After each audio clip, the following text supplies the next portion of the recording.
കേരളത്തെ വീണ്ടും അഭിനന്ദിച്ച് നിതി ആയോഗ്. ആയുഷ് ഒ.പി. വിഭാഗത്തിൽ രാജ്യത്ത് ഏറ്റവും കൂടുതൽ സേവനം നൽകുന്നത് കേരളത്തിൽ. റിപ്പോർട്ടിൽ കേരളത്തിലെ മുഴുവൻ സമയ യോഗ പരിശീലകരുടെ ലഭ്യതയെക്കുറിച്ചും പ്രത്യേക പരാമർശമുണ്ട്.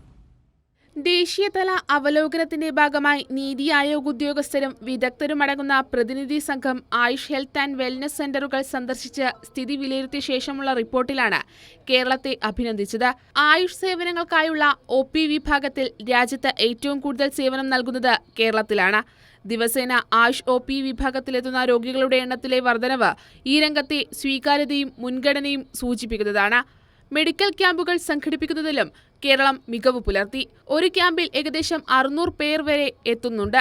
ഇത് രാജ്യത്തെ ഏറ്റവും ഉയർന്ന കണക്കാണ്.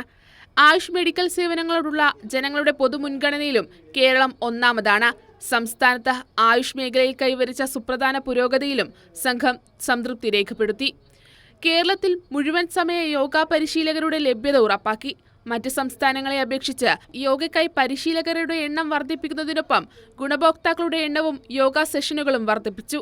ആയുഷ് വെൽനസ് സെന്ററുകളിലെ ശുചിത്വമുള്ള ശുചിമുറികളും മികച്ച നിലവാരം പുലർത്തുന്നതായി റിപ്പോർട്ടിൽ പറയുന്നു. ആയുഷ് രംഗത്ത് കേരളം നൽകുന്ന പ്രാതിനിധ്യത്തിനുള്ള അംഗീകാരമാണ് നീതി ആയോഗിന്റെ അഭിനന്ദനമെന്ന് ആരോഗ്യവകുപ്പ് മന്ത്രി വീണ ജോർജ് പറഞ്ഞു. കൈരളി ന്യൂസ്, തിരുവനന്തപുരം.